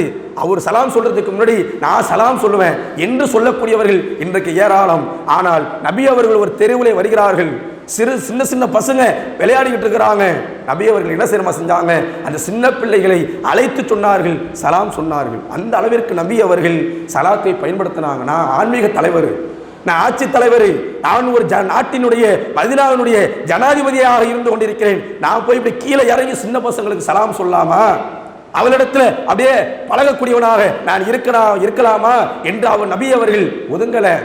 யாரா இருந்தாலும் சரி, மார்க்கத்தினுடைய சட்டம் சலாம் சொல்லணும். நீ சந்திக்கக்கூடிய நேரத்தில் அவர்களிடத்துல சலாம் சொல்லி அழகிய முறையில் பழக வேண்டும் என்பது நபி அவருடைய கட்டளையாக இருந்து கொண்டிருக்கிறது. நபி அவர்களுக்கு பணிவிடை செய்த அனஸ் என்று சொல்லக்கூடிய ஒரு நபித்தோழர் கிட்டத்தட்ட 10 வருஷம் வேலை பார்த்தாங்க. 10 வருஷம் நபி அவர்களோடு இருந்து வேலை பார்த்த ஒரு நபித்தோழர். அவங்க சொன்னாங்க, அல்லாஹ்வின் தூதர் அவர்கள் கிட்டத்தட்ட அவரிடத்துல நான் 10 வருஷம் வேலை பார்த்துருக்கேன், அவங்களோட கூட பார்த்துருக்கிறேன். ஆனால் ஒரு கட்டத்திலும் கூட, ஒரு சூழ்நிலையிலும் கூட நபி அவர்கள் என் மீது கடிந்து கொண்டதே கிடையாது, மென்மையாகத்தான் நடந்து கொண்டார்கள் என்று அனஸ் ரலியல்லாஹு அன்ஹு அவர்கள் 1 வருஷம் 2 வருஷம் அல்ல 10 வருஷம் வேலை பார்த்ததற்கு பிறகு சொன்னார்கள் என்று சொன்னால் நபி அவருடைய பண்பு எந்த அளவிற்கு இருந்தது என்பதை நாம் ஒரு கணம் சிந்தித்து பார்க்க வேண்டும். நான் ஆன்மீக தலைவர், ஆட்சி தலைவர், நான் சொல்றது தான், நான் பேசுறது தான், நான் யாரை வேண்டாலும் பேசுவேன், யாரை வேண்டாலும் எந்த அளவிற்கு பேச முடியுமோ அந்த அளவிற்கு பேசிக்கொள்வேன் என்று நபி அவர்கள் இருக்கல. எல்லா ரீதியிலும் நபி அவர்கள் தன்னுடைய தன்னடக்கத்தை, மென்மையான குணத்தை வெளிப்படுத்தினார்கள் என்பதை ஹதீசுகள்ல, வரலாறுகள்ல நம்ம பார்க்கலாம். அதுல முதற் படி என்ன தெரியுமா? சலாம் சொல்லி ஆரம்பிக்கிறது தான். சலாம் சொல்லி நாம் ஒரு மனிதரை சந்திக்கக்கூடிய நேரத்தில், சலாம் சொல்லி சிரித்த முகத்தோடு சந்திக்கக்கூடிய நேரத்தில் உலகத்தில் இருக்கக்கூடிய எல்லா பிரச்சனைகளுக்கும், நம்முடைய இரு மனிதர்களுக்கு மத்தியில் இருக்கக்கூடிய எல்லா பிரச்சனைகளுக்கும் ஒரு தீர்வு சர்வசாதாரணமாக கலன்று ஓடி வரும். அந்த பிரச்சனைகளே போயிடும். என்னதான் சண்டை சச்சரவா இருக்கட்டுமே, அப்படி பார்க்கக்கூடிய நேரத்தில் ஒரு சலாம் சொல்லி பாருங்க, எவ்வளவு சண்டையா இருந்தாலும் அந்த ஒரு கணத்தில் அந்த சண்டையெல்லாம் தூக்கி எறியப்பட்டு அதற்கு பிறகு நாம் சர்வசாதாரணமாக பழக ஆரம்பித்து விடுவோம். அதுதான் சலாத்துடைய வெயிட்டு என்பதை, கணம் என்பதை நாம் ஒரு கணம் சிந்தனை செய்து பார்க்க வேண்டும். எந்த ஒரு மதத்தவர்களுக்கும் கிடைக்காத ஒரு வாய்ப்பு, எந்த ஒரு கொள்கையில இருக்கக்கூடிய, மாற்று கொள்கையில இருக்கக்கூடிய எந்த ஒரு மனிதனுக்கும் கிடைக்காத ஒரு வாய்ப்பை இஸ்லாம் அடிப்படையாக போற போக்கில் சொல்லிட்டு போயிருக்குது. எல்லா விஷயத்திற்கும் தீர்வு சலாத்தில் இருக்கிறது. நீ உலகத்தில் சந்திக்கக்கூடிய மனிதனிடத்தில் அன்பான முறையில், நேசமான முறையில் பழகக்கூடியதற்கு அடிப்படையாக சலாம் தான் இருக்கிறது என்பதை இஸ்லாமிய மார்க்கம் நமக்கு சொல்லி காட்டியது. அந்த சலாத்தை இன்றைக்கு நாம் எவ்வாறு பயன்படுத்துகிறோம் என்பதை புரிந்து கொள்ள வேண்டும். இந்த சலாத்தில் சில சட்டங்கள் சொல்லப்பட்டிருக்கிறது. சலாம் சொல்லக்கூடிய நேரத்தில் சில சட்டங்களை நாம் பேணி, சில ஒழுங்குகளை நாம் பேணி அந்த சலாம் சொல்லக்கூடிய ஒழுங்குமுறைகளை நாம் அமைத்துக் கொண்டோம் என்று சொன்னால் அல்லாஹ்விடத்திலே அதிகமான நன்மைகளை நாம் பெறக்கூடியவர்களாக இருக்கலாம். அல்லாஹ் தனது திருமறை குர்ஆன்ல 4வது அத்தியாயம் 86வது வசனத்திலே சொல்லி காட்டுகிறான். வ இதா ஹுய்யிதும் பி தஹியத்தின் ஃபஹய்யு பி அக்ஷன மின்ஹா அவ் ருத்தூஹா. உங்களுக்கு வாழ்த்து கூறப்பட்டால் அதைவிட அழகிய முறையிலோ அல்லது அதையே நீங்கள் திருப்பி சொல்லுங்கள். இன்னல்லாஹ கான அலா குல்லி ஷைஇன் ஹஸீபா. இறைவன் ஒவ்வொரு வார்த்தைகளையும் காரியங்களையும் கணக்கு செய்யக்கூடியவனாக இருக்கிறான், கணக்கிடக்கூடியவனாக இருக்கிறான். அல்லாஹ் தன திருமறை குர்ஆனிலே சொல்லி காட்டுகிறான். சலாத்தை பற்றி சொல்லி காட்டும் பொழுது அதனுடைய ஒழுங்குகள் நமக்கு சொல்லப்பட்டிருக்கிறது. நம்ம ஏற்கனவே இதை பற்றி நம்ம சொல்லியிருக்கிறோம். நபி அவர்கள் அதை பற்றி பல்வேறு இடங்களில் விளக்கமும் கொடுத்திருக்கிறாங்க. அதில் என்னன்னு சொன்னால், இதில் சொல்லப்பட்ட ஒரு சட்டம் என்னவென்று சொன்னால், உங்களுக்கு வாழ்த்து எவ்வாறு கூறப்படுகிறதோ அதை புரிந்து கொண்டு அதற்கு ஏற்றவாறு திருப்பி சலாம் சொல்வது நமக்கு நன்மை பயக்கக்கூடியதாக இருக்கிறது. ஒரு மனிதர் வருகிறார், வந்து சலாம் சொல்லக்கூடிய விதத்தை மாற்றி சொல்கிறார். அஸ்ஸலாமு அலைக்கும் வரஹ்மத்துல்லா, இப்படி சலாம் சொல்லலாம். இன்றைக்கு பெரும்பான்மையாக இப்படி தான் சொல்லப்படுகிறது. அல்லது அஸ்ஸலாமு அலைக்கும் வரஹ்மத்துல்லாஹி வ பரக்காத்துஹு, முழுமையான சலாம். அஸ்ஸலாமு அலைக்கும் வரஹ்மத்துல்லா, அஸ்ஸலாமு அலைக்கும் வரஹ்மத்துல்லாஹி வ பரக்காத்துஹு, அஸ்ஸலாமு அலைக்கும், அஸ்ஸலாமு அலைக்கும், அஸ்ஸலாமு அலைக்கும் வரஹ்மத்துல்லா, அஸ்ஸலாமு அலைக்கும் வரஹ்மத்துல்லாஹி வ பரக்காத்துஹு. இப்படி 3 விதத்தில் இன்னைக்கு நம்ம சலாம் சொல்லலாம். இந்த 3 விதத்தில் எவ்வாறு நமக்கு சலாம் சொல்லப்படுகிறதோ அதை பொறுத்து நாம் திரும்ப சலாம் சொல்ல வேண்டும் என்று சொல்லி இறைவன் இந்த வசனத்தில் நமக்கு சொல்லி காட்டுகிறான். ஒரு நபர் வருகிறார், அல்லது நம்ம சலாம் சொல்கிறோம். அப்படி சலாம் சொல்லக்கூடிய நேரத்தில் ஒரு நபரை சந்தித்து அஸ்ஸலாமு அலைக்கும் என்று நாம் சொன்னால் திரும்பி சொல்லக்கூடியவர் எப்படி சலாம் சொல்லலாம்? வ அலைக்கும் சலாம் இப்படியும் சொல்லலாம், அல்லது வ அலைக்கும் சலாம் வரஹ்மத்துல்லா இப்படியும் சொல்லலாம், வ அலைக்கும் சலாம் வரஹ்மத்துல்லாஹி வ பரக்காத்துஹு இப்படியும் அவர் சலாம் சொல்லலாம். அதே நேரத்தில் ஒரு மனிதர் அஸ்ஸலாமு அலைக்கும் வரஹ்மத்துல்லாஹி வ பரக்காத்துஹு என்று முதலில் முழுமையாக அவர் சொல்லிவிட்டால் நாம் பதில் சொல்றோம்ல, அப்படி சொல்லும் பொழுது அலைக்கும் சலாம்னு சொல்லிட்டு நிப்பாட்டிடக்கூடாது. ரசூல் அல்லாஹ் தன திருமறை குர்ஆன்ல சொல்லி காட்டினா, பி அக்ஷன மின்ஹா அவ் ருத்தூஹா, உங்களுக்கு வாழ்த்து கூறப்பட்டால் அதையே திருப்பி சொல்லுங்கள், அல்லது அதைவிட அழகிய முறையில் சொல்லுங்கள் என்று இறைவன் சொல்லி காட்டினானே. அந்த அடிப்படையில் முழுமையாக ஒரு நபர் நமக்கு சலாம் சொன்னால் நாம் முழுமையாகத்தான் சொல்ல வேண்டும். ஒருவர் பாதியாக சொன்னால் அந்த பாதியை நம்ம திருப்பி சொல்லலாம், அல்லது அதைவிட அழகிய முறையில் முழுமையாகவும் சொல்லலாம் என்பதை இந்த சட்டத்தில் இருந்து நம்மால் புரிந்து கொள்ள முடிகிறது. அல்லாஹ் என்ன பண்றான்? ஒவ்வொரு விஷயத்தையும் இன்னல்லாஹ கான அலா குல்லி கஷீபன் ஷைஇன் கசீபா, கணக்கு எடுக்கக்கூடியவனாக இருக்கிறான். நீ சொல்லக்கூடிய சலாத்தை கூட அல்லாஹ் கணக்கு எடுக்கிறான். நீ அவங்க எப்படி சொல்றாங்க, நீ எப்படி சொல்ற, நீ எப்படி சொல்ற, அவங்க பதில் எப்படி சொல்றாங்க என்பதை இறைவன் கணக்கெடுப்பவனாக கணக்கு செய்யக்கூடியவனாக இருக்கிறான் என்று சொல்லி அல்லாஹ் தன திருமறை குர்ஆன்ல சொல்லி காட்டுறான். எனவே இதனுடைய ஒழுங்குகளை நமக்கு எவ்வாறு சலாம் சொல்லப்படுகிறதோ அதை பொறுத்து நாம் திருப்பி சலாம் சொல்வது நம் மீது கடமையாக இருந்து கொண்டிருக்கிறது. ஒரு நபித்தோழர் அல்லாஹின் தூதரிடத்தில் வந்தாங்க, வந்து சொன்னாங்க, ஐயுல் இஸ்லாமி ஹைருன், அல்லாஹின் தூதரே இஸ்லாத்தில் சிறந்த செயல் எது என்று கேட்கிறார்கள். ஏராளமான காரியங்கள் இஸ்லாத்தில் சொல்லப்பட்டு இருக்கிறது. தொழுகை, நோன்பு, ஹஜ்ஜி, உம்ரா, தான தர்மங்கள், நல்ல நல்ல பேச்சுக்கள், இப்படி ஏராளமான நன்மையான காரியங்கள் இஸ்லாத்தில் சொல்லப்பட்டு இருக்கிறது, எல்லாருக்குமே தெரியும். ஆனால் அந்த நபித்தோழர் எல்லாம் தெரிஞ்சுக்கிட்டு தான் கேட்குறாங்க, அல்லாஹின் தூதரே ஐயுல் இஸ்லாமு ஹைருன், இஸ்லாத்தில் சிறந்த செயல் எது? நான் ஒரு காரியத்தை செய்யணும், அப்படி செய்யக்கூடிய நேரத்தில் அது அல்லாஹ்விடத்தில் சிறந்த செயலாக கருதப்படணும், பார்க்கப்படணும், அதன் மூலமான சொர்க்கத்துக்கு போகணும், அப்படியேப்பட்ட ஒரு அமலை எனக்கு சொல்லித்தாங்க என்று கேட்கும் பொழுது அல்லாஹின் தூதர் அவர்கள் சொல்லி காட்டினார்கள், துத்தியுமு தாம, நீ ஏழைக்கு உணவு கொடுக்குறீங்கள அதுதான் ஆக சிறந்த செயலாக இஸ்லாத்திலே கருதப்படுகிறது. ஒரு நபரினுடைய பசியை போக்குறது. ஒரு ஏழையாக இருக்கிறார், பசிக்காக அவர் அல்லோல் படுகிறார், கஷ்டப்படுகிறார், அதை நீ பார்க்கக்கூடிய நேரத்தில் அவருடைய பசியை போக்குறிய அதுதான் இஸ்லாத்தில் ஆக சிறந்தது என்று அல்லாஹின் தூதர் அவர்கள் நமக்கு சொல்லி காட்டினார். நபி அவர்கள் இந்த இடத்துல தொழுகை சொல்லி காட்டல, நோன்பை சொல்லி காட்டல, இன்னவர் நற்காரியங்களை நபி அவர்கள் சொல்லி காட்டல, இந்த இடத்துல சொல்லி காட்டினாங்க, துத்தியுமு தாம, ஒரு ஏழை பசிக்காக அல்லோல் படுகிறார், கஷ்டப்படுகிறார், அதை நீ பார்க்கிற ஒரு சாப்பாடு ஒரு 20 ரூபா, 30 ரூபா, 35 ரூபா ஆகுமா? அதை வாங்கி அந்த பசியை போக்குறீல, அது உனக்கு இஸ்லாத்திலே ஆக சிறந்த ஒரு செயலை செய்ததற்கு சமம் என்று சொல்லி அல்லாஹ்வின் தூதர் அவர்கள் சொல்லி காட்டினாங்க. இன்னைக்கு தான தர்மம் செய்கிறோம், மற்ற நன்மையான காரியங்கள் நம்ம இடத்துல இருக்குது. சாலைகளை செல்லக்கூடிய நேரத்தில் பசியோடு சிலர்கள் இருப்பார்கள். ஒரு சாப்பாடு நம்முடைய ஊரில் இன்னைக்கு சாதாரண சாப்பாடை எடுத்துக்கிட்டாலும் 35 ரூபா இருக்கும், 40 ரூபா இருக்கும். அதை நம்ம வாங்கி கொடுத்துட்டு அப்படி போகிறோம் பார்த்தீங்களா? அதனுடைய மகத்துவம் நாளை மறுமையில மிகப்பெரிய அளவிற்கு நாம் பெறக்கூடியவர்களாக இருக்கலாம். இதுக்காக நான் வசூல் பண்ணணும், இதற்காக என்னிடத்துல கொடுத்தா ஒரு 10 பேருக்கு கொடுக்கணும் அப்படின்னு நினைக்காதீங்க. நீ கொடுக்கறது ஒரு ஆள் தான், ஒரு ஆளுக்கு தான் நீ கொடுக்க போற. உன்னால முடிஞ்ச அளவுக்கு நீ கொடுத்தீங்க வச்சுக்கீங்க, ஒரு திட்டமிடல், என்னால் ஒரு நாளைக்கு அல்லது ஒரு மாசத்துக்கு ஒரு 10 பேருக்குனாச்சும் நான் உணவு கொடுக்கணும்னு நான் நினைக்கிறேன் என்று நீ நினைத்து நீ கொடுக்கக்கூடிய இந்த உணவு இஸ்லாத்திலே ஆக சிறந்த செயலை நீ செய்து விட்டாய் என்று நபி அவர்கள் சொல்லி காட்டினாங்களே. இந்த பண்பை நம்ம எடுத்துக்கணும். 5 வேளை தொழுகிறோம், நோன்பு வைக்கிறோம், தான தர்மம் செய்கிறோம், ஏழை இளையவர்களுக்கு கொடுக்குறோம், அது ஒரு புறம். அதே நேரத்தில் ஒருவேளை பசியை ஒரு நபருக்கு நாம் ஆற்றினோம் என்று சொன்னால் இஸ்லாத்தில் ஆக சிறந்த செயலை நாம் செய்துவிட்டோம் என்று சொல்லி அல்லாஹ்வின் தூதர் அவர்கள் நமக்கு சொல்லி காட்டினாங்க.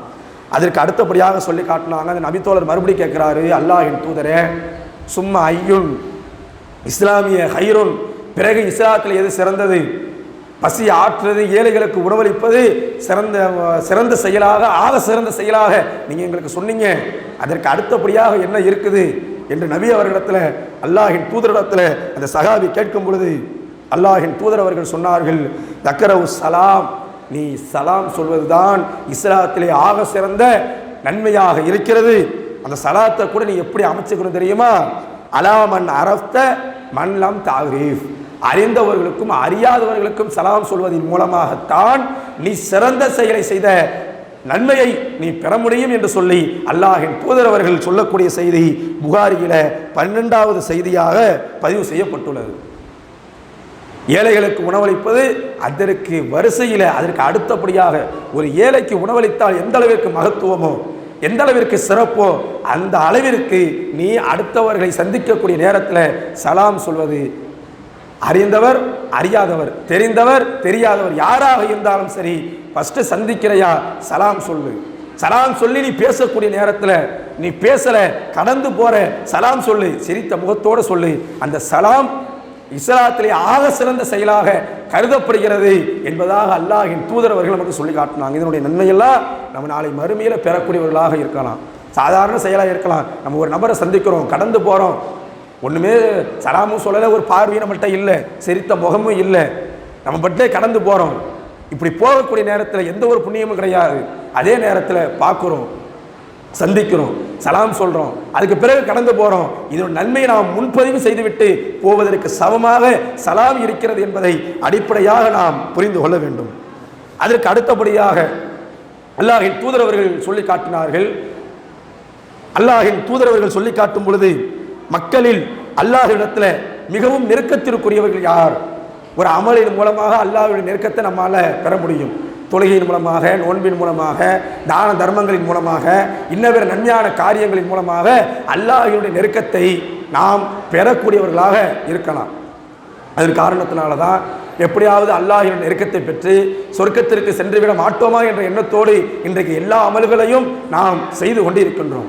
அந்த வரிசையில் நபி அவர்கள் சொல்லி காட்டினார்கள், அல்லாஹ்வுடைய நெருக்கத்தை பெற்று தரக்கூடிய, அல்லாஹ்வுடைய நெருக்கம்னா என்ன? சொர்க்கத்துடைய நெருக்கம். அதைத்தான் அல்லாஹ்வின் தூதர் அவர்கள் சொல்லி காட்டினார்கள். இன்ன அவுலன்னாசி பில்லாஹ், அல்லாஹ்வுடைய நெருக்கத்தை பெறக்கூடியவர்கள் யார் தெரியுமா? அல்லாஹ்வின் தூதர் அவர்கள் சொல்லி காட்டினார்கள், மன் பதஅஹும் பிஸ்ஸலாம், யார் சலாத்தை முதல்ல சொல்றாங்களோ இவங்க அல்லாஹ்வுடைய நெருக்கத்தை பெற்றவர்கள், சொர்க்கத்தை பெற்றவர்கள் என்று அல்லாஹ்வின் தூதர் அவர்கள் சொல்லி காட்டினாங்க. சலாம் சொல்லணும், முதல்ல சலாம் சொல்லணும். முந்தி கொண்டு யார் சலாம் சொல்கிறார்களோ, இரு நபர்கள் சந்திக்கக்கூடிய நேரத்தில் யார் முந்தி கொண்டு முதல் சலாத்தை அந்த இடத்துல பதிவு செய்கிறார்களோ அவர்கள்தான் இந்த 2 பேர்ல ஆக சிறந்தவர்கள் அல்லாஹ்விடத்துல. அல்லாஹ்வின் நெருக்கத்தை பெற்றவர்கள் இவர்கள் தான் என்று சொல்லி அல்லாஹ்வின் தூதர் அவர்கள் நமக்கு சொல்லி காட்டுறான். எதிர்புறத்தில் வரவர் சண்டைக்காரராக இருக்கலாம், நம்முடைய மனதை நோகடித்தவராக இருக்கலாம், மனஸ்தாபம் செய்தவராக இருக்கலாம், நம்மளிடத்தில் நம்முடைய குடும்பத்தோடு சண்டை போட்டவராக இருக்கலாம். அதே நேரத்தில் நான் அல்லாஹ்விடத்தில் நன்மை பெறணும், அவருடைய முகம் கடுகடுப்பாக இருக்கும், எனக்கு பிடிக்காது என்று சொல்லக்கூடியவர்களாக இருக்கலாம். அதே நேரத்தில் எனக்கு நான் அல்லாஹ்விடத்தில் நெருக்கத்தை பெற வேண்டும், அல்லாஹ்வினுடைய நேசத்திற்குரியவனாக இருக்க வேண்டும், அல்லாஹ்விடத்தில் ஆக சிறந்தவனாக கருதப்பட்டு சொர்க்கத்திலே நுழைய வேண்டும் என்று சொன்னால் வரவன் எப்படியாவது இருக்கட்டும், நான் அல்லாஹ்விடத்தில் பதிவு செய்கிறேன், ஆக சிறந்தவன் சொல்லி பதிவு செய்யக்கூடிய விதமாக முந்தி கொண்டு சலாம் சொல்கிறோமே. அவர் சொல்றாரு சொல்லலை. சில பேர் என்னதான் சலாம் சொன்னாலும் சலாம் சொல்லாமல் கூட சிலர்கள் நகர்ந்து செல்வார்கள். அதெல்லாம் நமக்கு கவலை இல்லை. நான் சொல்றது என்னுடைய கடமை, நீ பதில் சொல்லாமல் போ. நான் சலாத்தை முதலில் சொல்ல வேண்டும் என்பதை ரசூலுல்லாஹ்வுடைய சொல். ரசூலுல்லாஹ் சொன்னாங்க தொழுகிறேன், ரசூலுல்லாஹ் சொன்னாங்க நோன்பு வைக்கிறேன், ரசூலுல்லாஹ் சொன்னாங்க ஜக்காத்து கொடுக்குறேன், ரசூலுல்லாஹ் சொன்னாங்க தான தர்மம் செய்கிறேன். அந்த வரிசையில நீ சலாம் சொல்லி என்று சொன்னார்களே, முதல்ல சலாம் சொல்லி என்று சொன்னார்களே, அப்படி சலாம் சொன்னால் மன் பதாகும் சலாம் முதலில் சொன்ன காரணத்தினால் நாளை மறுமையில் அல்லாஹ்வுடைய நெருக்கத்தை பெற்றவனாக சிறந்தவனாக சொர்க்கவாசியாக இருப்பாய் என்று சொல்லி காட்டினார்களே. அந்த எண்ணத்தோடு நாம் சலாம் சொல்லி பழகணும். எதிர்புறத்தில் வரவர் சொல்றாரு, பதில் சொல்லாம போறாரு, விலகி போறாரு, முகத்தை காட்டாம போறாரு, நான் என்னதான் சலாம் சொன்னாலும் கண்டுக்க மாட்டாருங்க, பதில் சொல்ல மாட்டாருங்க, அதெல்லாம் எனக்கு தேவையில்லை. நீ பதில் சொல்லு, பதில் சொல்லாம போ, எனக்கு தேவையில்லை. நான் பதிவு செய்யறேன், அல்லாஹ்வுடைய நெருக்கத்தை பெறேன், அல்லாஹ் இடத்தில் சொர்க்கத்தை பெற வேண்டும் என்பதற்காக நான் சலாத்தை பதிவு செய்வேன் என்று சொல்லி முதலில் நாம் பதிவு செய்ய வேண்டும். இதுதான் இஸ்லாத்திலேயே ஆக சிறந்த நன்மையாக இருக்கிறது. சின்ன செயல்தான், அன்றாடம் ஒவ்வொரு மனிதரையும் சந்திக்கக்கூடிய நேரத்தில் நாம் செய்யக்கூடிய அமல் தான். ஆனால் அதன் மூலமாக அல்லாஹ்விடத்தில் அதிகமான நன்மைகளை நாம் பெறக்கூடியவர்களாக இருக்கலாம். அதோடு ஒட்டி அல்லாஹின் தூதர் அவர்கள் சொல்லி காட்டினாங்க, சலாத்தின் மூலமாக 30 நன்மைகளை பெறலாம். ஒரு சலாம் சொல்வதன் மூலமாக 30 நன்மை. அவர் சலாம் சொல்லி நாம் திரும்ப சலாம் சொல்வதன் மூலமாக 30 நன்மை. எப்படி? முழு சலாத்திற்கு 30 நன்மை. அஸ்ஸலாமு அலைக்கும் 10 நன்மை தான். அஸ்ஸலாமு அலைக்கும் அரஹமத்துல்லா 20 நன்மை. அஸ்ஸலாமு அலைக்கும் அரஹமத்துல்லாஹி வ பரக்காத்துஹு 30 நன்மை ரசூலுல்லாஹ் சொல்லி காட்டினாங்க. சலாம் சொல்லுங்க, சலாத்தினுடைய விதத்தில் உங்களுக்கு நன்மைகள் கொடுக்கப்படும் என்றும் அல்லாஹின் தூதர் அவர்கள் நமக்கு சொல்லி காட்டினாங்க. அந்த வரிசையில் அல்லாஹின் தூதர் அவர்கள் பள்ளிவாசல்ல உட்கார்ந்துருக்கிறாங்க. அபுதாபுத்தில் 4521வது செய்தியாக பதிவு செய்யப்பட்டுள்ளது. ஒரு நபித்தோழர் பள்ளிவாசலுக்குள்ள வராங்க. ரசூலுல்லாஹ் ஏற்கனவே பள்ளிவாசலை வந்து தொழுது விட்டு அங்கே அமர்ந்து கொண்டிருக்கிறார்கள். உள்ள வரவர் ரசூலுல்லாஹ் பார்க்குறாங்க. பார்த்த உடனே முதல்ல வந்தவர் சொல்றாரு, அல்லாஹின் தூதரே அஸ்ஸலாமு அலைக்கும். இப்படி சலாம் சொல்லிட்டு போய் 2 ரக்காத்து சுன்னத்து தொழுக போறாங்க. உடனே ரசூலுல்லாஹ்வுக்கு பதில் சொல்லிட்டு சொன்னாங்க, இப்போ வந்து தொழுகிறாங்கல்ல, இவங்களுக்கு உள்ள நன்மை 10 நன்மை. இவர் அஸ்ஸலாமு அலைக்கும் என்று சொன்ன காரணத்தினால் 10 நன்மையை இவர் பெற்றுவிட்டார் என்று அல்லாஹின் தூதர் அவர்கள் சொன்னாங்க. இன்னும் சில தாமதமாக இன்னொரு நபர் நபித்தோழர் உள்ள வராங்க பள்ளிவாசலுக்குள்ள. அவங்க வந்து சொல்றாங்க, அல்லாஹின் தூதரே அஸ்ஸலாமு அலைக்கும் வரஹமத்துல்லாஹ் என்று சொல்லிவிட்டு அவங்க சுன்னத்து தொழுவ ஆரம்பிச்சிடுறாங்க. ரசூலுல்லாஹ் பதில் சொல்லிட்டு சொன்னாங்க, இவர் 20 நன்மை பெற்றுவிட்டார் என்று ரசூல் ஸல்லல்லாஹு அலைஹி வஸல்லம் அவர்கள் சொன்னாங்க. மூன்றாவதாக ஒரு வருகிறார். அவர் வந்து சொன்னாரு, அல்லாஹின் தூதரே அஸ்ஸலாமு அலைக்கும் வரஹமத்துல்லாஹி வ பரக்காத்துஹு என்று நபி அவர்களை பார்த்து சொன்னார்கள். ரசூல் ஸல்லல்லாஹு அலைஹி வஸல்லம் அவர்கள் முழு சலாத்தை சொல்லிவிட்டு சொன்னார்கள், இந்த நபர் 30 நன்மை பெற்றுவிட்டார். அப்போ நம்ம சலாம் சொல்லக்கூடிய விதத்தை வச்சு நமக்கு நன்மை. முழு சலாம் கிடைக்கணுமா? 30 நன்மைகளை நாம் பெறக்கூடியவர்களாக இருக்கிறோம். இன்னைக்கு சலாம் சொல்லக்கூடிய விதம் நம்ம இடத்துல வெவ்வேறாக இருந்து கொண்டிருக்கிறது. நம்ம முடிஞ்ச அளவுக்கு என்ன பண்ணணும், முழுசா சொல்றதுக்கு அதிக முயற்சி செய்யக்கூடியவர்களாகவும் நம்ம இருக்கணும். சலாம் சொல்வதன் மூலமாகவே 30 நன்மைகளை நாம் பெறக்கூடியவர்களாக இருக்கிறோம் என்பதை முதலிலே நாம் புரிந்து கொள்ள வேண்டும். அதற்கு அடுத்தபடியாக என்னதான் நமக்கு மனஸ்தாபம் இருந்தாலும், நம்முடைய சண்டை சச்சரவுகள் இருந்தாலும், அனைத்து பிரச்சனைகளையும் தீர்வு சொல்லக்கூடிய விதமாக தீர்வாக நபி அவர்கள் சொல்லி காட்டினாங்க.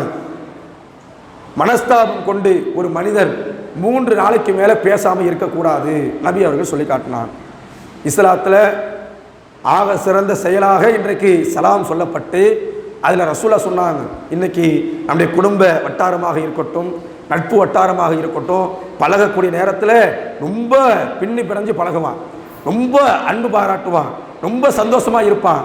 ஏதாவது கொஞ்சம் ஒரு சண்டை சச்சரவுன்னு வச்சிங்களேன், இனிமேல் அவன் முகத்தில் நான் முழிக்கவே மாட்டேன், அவனுக்கும் எனக்கும் பேச்சு வழக்கே கிடையாது, அவன் யாரோ நான் யாரோ என்பதை போன்று பிரிந்து விடக்கூடியவர்கள். இஸ்லாம் இப்படி இருக்க சொல்லலை, அப்படி இருக்க சொல்லலை. நீ நடுத்தரமா இரு. எப்படி இருந்தாலும் சரி, எவ்வளவு நேசம் காட்டுறியோ அவ்வளவு நேசமும் காட்டு. அதே நேரத்தில் சண்டை சச்சரவுகள் இருக்கும், மனஸ்தாபம் இருக்கும். என்னதான் நீ நட்பு வட்டாரத்தில் இருந்தாலும் சரி, குடும்ப வட்டாரத்தில் இருந்தாலும் சரி, ஒவ்வொரு நாளும் பழகக்கூடிய நேரத்தில் மனஸ்தாபங்கள் வரத்தான் செய்யும், சண்டை சச்சரவுகள் வரத்தான் செய்யும். அல்லாஹ்வின் தூதருடைய வாழ்க்கை வரலாறு எடுத்து பாருங்க. ஆயிஷா நாயகி, அல்லாஹ்வின் தூதர் அவர்கள், அந்த முகமது நபி அவர்கள் ஆயிஷா நாயகியோட அதிகமா சண்டை சச்சரவோட இருந்திருக்கிறாங்க. கணவன் மனைவி தான், முன்மாதிரி தான். இருந்தாலும் கூட நபி அவர்கள் சில நேரங்களில் ஆயிஷா நாயகி இடத்துல கடுகடுப்பா நடந்துக்குவாங்க. அதை புரிந்து கொண்டு ஆயிஷா நாயகி அவர்கள் நடந்துக்குவாங்க. சில நேரத்தில் சொல்லுவாங்களாம், அவருடைய கோபத்தை நபி அவர்கள் சில நேரத்தில் ஆயிஷா நாயகி கோபமாக இருப்பாங்க, அவருடைய கோபத்தை கூட ரசூலா தெரிஞ்சுக்குவாங்க. ஆயிஷா நாயகி நம்ம மேல கோபமாக இருக்கிறாங்க, இருந்தாலும் கூட ஆயிஷா நாயகி அவர்களை அல்லாஹ்வின் தூதர் அவர்கள் சந்திக்கும் பொழுது முதல்ல சலாம் சொல்லிடுவாங்க. அதற்கு பிறகுதான் கோபத்தை வெளிப்படுத்துவார்கள். அந்த அளவிற்கு தன்னுடைய வாழ்க்கையில அல்லாஹ்வின் தூதர் அவர்களும் அவர்களுடைய மனைவி அன்னை ஆயிஷா ரலியல்லாஹு அன்ஹா அவர்களும் வாழ்ந்திருக்கிறாங்க. அல்லாஹ்வின் தூதர் அவர்கள் நபி தோழர்களிடத்துல பல்வேறு இடங்கள்ல கடுகடுப்பா நடந்தாங்க, கடுமையா நடந்து கொண்டாங்க. சில சம்பவங்களை செய்யக்கூடிய நேரத்தில் மிகப்பெரிய அளவிற்கு கடுமையை தன்னுடைய முகத்தின் மூலமாகவே வெளிப்படுத்தினார்கள். ரசூலா சில நேரத்தில் கோபத்தோடு இருப்பாங்க, அவருடைய கண்கள் எல்லாம் சிகந்துவிடும், அவருடைய முகமெல்லாம் சிகந்துவிடும். அந்த அளவிற்கு நபி அவர்கள் சில நேரத்தில் இருப்பாங்க. நபி அவர்கள் கிட்டவே நபி தோழர்கள் கிட்ட வரமாட்டாங்க. ஏன் தெரியுமா? அல்லாஹ்வின் தூதர் அவர் ஏதோ ஒரு கோபத்தில் இருக்கிறாங்க என்பதை நபி அவருடைய முகத்தை வைத்து அறிந்து கொள்வார்கள். அப்படி இருந்தாலும் கூட ரசூலா ஃபர்ஸ்ட் சலாம் சொல்லுவாங்களாம். நபித்தோழர்கள் பதிவு செய்யறாங்க, ரசூலா என்ன கோபத்தில் இருந்தாலும் சரி முதல்ல சலாம் சொல்லி பேசிடுவாங்க. அந்த அளவிற்கு நபி அவருடைய பண்பு இருந்ததாக ஹதீசுகளிலே பதிவு செய்யப்பட்டிருக்கிறது. அல்லாஹ்வின் தூதர் அவர்கள் சொல்லி காட்டினாங்க, நீங்க 3 நாளைக்கு மேல வெறுத்து இருக்கக்கூடாது. அந்த சண்டை சச்சரவுக்கு, அந்த மனஸ்தாபத்திற்கு மருந்து என்ன தெரியுமா? சலாம் தான். நீ என்னதான் உன்னுடைய நண்பர், உன்னுடைய மனைவி, குடும்பத்தில் இருக்கக்கூடிய குடும்ப உறவினர்கள், நட்பு வட்டாரங்கள் என்னதான் சண்டை சச்சரவுல இருந்தாலும் நீ ஒரு சலாம் சொல்லி பேசுறிய, எல்லா சண்டை சச்சரவுகளும் ஒரு நிமிடத்தில் மறந்து போய்விடும். அதற்கு பிறகு நீங்கள் முன்பு இருந்தவர்களைப் போல நன்றாக பழகக்கூடியவர்களாக நீங்கள் மாறிவிடுவீர்கள் என்பதற்கு அல்லாஹ்வின் தூதர் அவர்கள் இந்த செய்தியை நமக்கு சொல்லி காட்டுறாங்க. 3 நாளைக்கு மேல சண்டை சச்சரவு போட்டுவிட்டு பிரிஞ்சு இருக்கக்கூடாது. ரசூலுல்லாவை பின்பற்றக்கூடியவர்கள், அல்லாஹ்வுடைய மார்க்கத்தை ஏற்றுக்கொண்டவர்கள், அவருடைய பண்பு எப்படி இருக்கும்னு சொன்னா, ஒருவன் மீது கோபப்பட்டு 3 நாளைக்கு மேல கடந்து போக மாட்டான். இதுதான் முஸ்லிமுடைய பண்பு. இதைத்தான் இஸ்லாம் நமக்கு சொல்லி காட்டுகிறது. தொழுகிறோம், நோன்பு வைக்கிறோம், இன்ன வேற நற்காரியங்கள் இடத்துல இருக்குது, மாற்று கருத்தல்ல. ரசூலுல்லாஹ் சொன்னாங்களே, ஒரு முஸ்லிம் இன்னொரு முஸ்லிமுக்கு செய்ய வேண்டிய கடமையில் ஆக சிறந்தது ஃபர்ஸ்ட் சலாம்னு சொன்னாங்கல்ல. ஒரு சண்டைக்காக சச்சரவுக்காக நீ சலாம் சொல்வதை கூட பின்னால் போட்டால் இது அல்லாஹ் இடத்துல ஏற்றுக்கொள்ளப்படுமா? நீ ஒரு முஸ்லிமுக்கு செய்ய வேண்டிய கடமையை ஃபர்ஸ்ட் நீ செய்யல, அல்லாஹ் இடத்துல எப்படி ஏற்றுக்கொள்ளப்படும் என்பதை முதலில் நாம் சிந்தனை செய்து பார்த்து பழகக்கூடிய நேரத்தில் நாம் 3 சண்டை சச்சரவுகள் வந்தால், மனஸ்தாபம் வந்தால் 3 நாளைக்கு மேலே வெறுத்து இருந்துடக்கூடாது. இதனால் நமக்கு கிடைக்கக்கூடிய நன்மை என்ன, அதை நம்ம ஃபஸ்ட்டு விளங்கிக்கணும். சில பேர் என்ன, அவன் பேசுகிறேன், எனக்கு அவனுக்கு சண்டை, நான்லாம் பேசலை, அவன் தான் வார்த்தையை விட்டான், எனவே அவன் பேசுகிற வரைக்கும் நான் ஏன் பேசணும்? அவனே பேசாமல் இருக்கும் பொழுது, அவ்வளோ பேசுன அவனே பேசாமல் இருக்கும் பொழுது ஒன்றும் செய்யாத நாயா பேசணும் என்று சிலர்கள் இருப்பாங்க. அந்த சைடு பார்த்தோம்னு சொன்னால், என்னதான் நம்ம பேசிட்டோம், இருந்தாலும் நம்ம வழியக்க போய் நிற்கலாமா? நமக்குன்னு ஒரு கண்ணியம் இருக்குல்ல, நமக்குன்னு ஒரு இடத்துல நம்ம இருக்கிறோம்ல, அதை நம்ம விட்டுறக்கூடாது. அவனே பேசட்டுமே, பேசுகிறான், இல்லைன்னா போகட்டும் என்று இருக்கக்கூடியவர்களும் இருக்கிறார்கள். குடும்ப ரீதியாகவும் அதுதான். அத்தா மகனுக்கும் அம்மா மகனுக்கும் இப்படி சண்டை சச்சரவு ஏற்பட்டு பிரிகிறாங்கல்ல, இதுக்கு காரணம் என்ன தெரியுமா? நான் பெற்று வளர்த்தவன், அவனே என்கிட்ட பேச மாட்டேங்கிறான், நான் எப்படி அவன்கிட்ட போய் பேசுறது? இது இவங்கள்ட்ட இருக்கும். இவன் எப்படி தெரியுமா?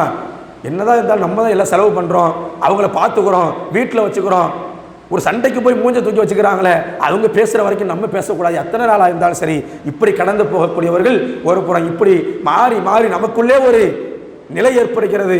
நான் பெரியவரா, அவன் பெரியவனா, சர்வ சாதாரணமாக நம்முடைய உள்ளத்தில் ஒரு கருவம் ஏற்படுகிறது. ஒரு பெருமை ஏற்படுகிறது.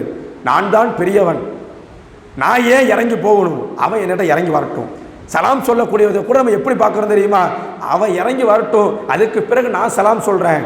அவனால எல்லாத்தையும் பேசுனா, நான் ஏன் போய் அவன்கிட்ட இறங்கி போகணும்? நான் என்னதான் பேசினாலும் அவன்கிட்ட போய் இறங்கி போக முடியாது, அவன் என்கிட்ட பேசட்டும். இப்படி நாம் கடந்து செல்கிறோம். இஸ்லாம் சொல்லுகிறது, ஒரே ஒரு வார்த்தையில் ரசூலுல்லாஹ் சொன்னாங்க, ஒட்டுமொத்த மனிதர்களும் இதை ஏற்று நடந்தோம் என்று சொன்னால் நம்முடைய இந்த உலக வாழ்க்கை மற்ற மனிதர்களிடத்தில் பழகக்கூடிய நேரத்தில் எல்லா பிரச்சனைகளுக்கும் தீர்வுகள் கிடைத்துவிடும்.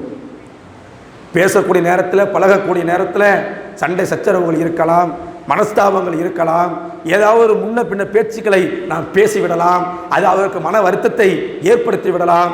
இந்த நேரத்தில் நம்முடைய உள்ளத்தில் நம்ம ஒன்றே ஒன்று நினச்சி, நான் என்ன அது அவன் என்னதான் என் இடத்துல பேசினாலும் சரி, இப்படிதான் நம்ம நினைக்கும், அவன் என்னதான் என்னை பேசிட்டாலும் சரி மறந்துடுவோம். அல்லாஹ்விடத்துல ஒரு கூலி கிடைக்குது. அது என்ன தெரியுமா? அல்லாஹ்வின் தூதர் அவர்கள் சொல்லி காட்டினாங்க. திருமதியில் பதிவு செய்யப்பட்ட ஒரு செய்தி, 1779வது செய்தி. இதை ஏற்று நம்ம நடந்தோம்னு சொன்னால் அல்லாஹ் நமக்கு நிச்சயமாக சொர்க்கத்தை தருவான், எல்லா விதத்திலும் நமக்கு நன்மையை தருவான். நாளை மறுமையில் நம்ம சொர்க்கவாசிகளாக எழுப்ப முடியும்.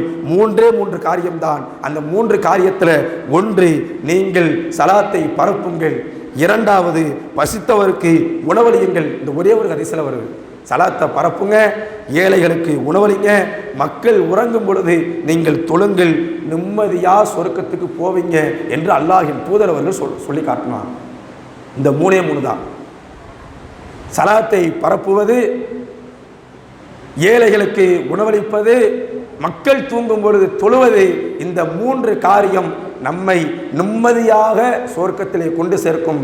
அவன் என்னிடத்துல பேசுகிறான், பேசலை, மனஸ்தாபமாக இருக்கிறான், இருக்கலை, அவன் கூட பேசுகிறான் அல்லது நான் கூட பேசுகிறேன், அது பிரச்சனை இல்லை.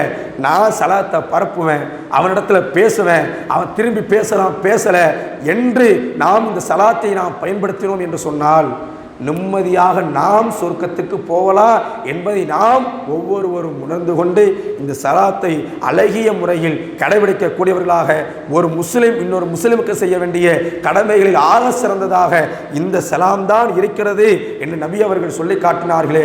எனவே நாம் ஒவ்வொருவரும் மற்ற மனிதர்களை சந்திக்கக்கூடிய நேரத்தில் அழகிய முறையில் சந்திப்போம், சிரித்த முகத்தோடு சந்திப்போம், சலாம் சொல்லி சந்திப்போம். என்னதான் மனஸ்தாபம் இருந்தாலும் கூட, மன சங்கடங்கள் இருந்தாலும் கூட அதையெல்லாம் தூக்கி எறிந்துவிட்டு நாம் அவரிடத்தில் பழகக்கூடியவர்களாக இருப்போம். மவுத்து என்னைக்கு வேண்டுமானாலும் வரலாம். குல்லு நஃப்ஸி தாயிகத்துல் மவுத், ஒவ்வொரு மரணத்தை சுவைக்கக்கூடியவர்களாக இருக்கிறோம். நம்ம என்னதான் கோபப்பட்டுக்கிட்டு போனாலும் மறுகணம் நமக்கு மரணம் இருக்கிறது. அவனை கடந்து போவோம், சலாம் சொல்லாமல் போவோம், கோபத்தோடு போவோம். அப்படி போய் அங்கே மவுத்தாயிட்டோம்னு சொன்னால் அல்லாஹ்விடத்தில் யார் பதில் சொல்கிறது என்பதை நாம் புரிந்து கொண்டு, நாம் அதை புரிந்தவர்களாக நாளை மறுமையில் நாம் சொர்க்கவாசிகளாக எழுப்பப்படும் என்ற நோக்கத்தோடு சலாத்தை நம்ம பரப்புவோம்.